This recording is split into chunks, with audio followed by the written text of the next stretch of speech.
While you have been constructing the world's tallest skyscrapers in Jeddah and Dubai, Tehran's 1979 landmarks are collapsing into rubble and dust. They had it going for a little while under a much different system, but those buildings are largely falling apart, falling down, while you're building some of the world's biggest and most incredible infrastructure projects, buildings, all sorts of things you're building that nobody's ever even seen before.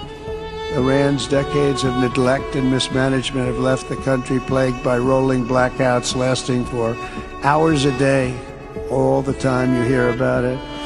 While your skill has turned dry deserts into fertile farmland, Iran's leaders have managed to turn green farmland into dry deserts as their corrupt water mafia, let's call it the water mafia, causes droughts and empty riverbeds. They get rich, but they don't let the people have any of it. And then, of course, there's the key difference at the root of it all. While the Arab states are focused on becoming pillars of regional stability and world commerce, Iran's leaders have focused on stealing their people's wealth to fund terror and bloodshed abroad. Most tragic of all, they have dragged down an entire region with them.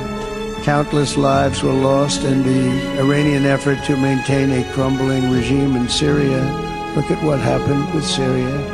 In Lebanon, their Hezbollah proxies have pillaged the hopes of a nation whose capital, Beirut, was once called the Paris of the Middle East. Can you imagine? All of this misery and so much more was entirely avoidable. Absolutely avoidable, and Mohammed knew that. He knew that.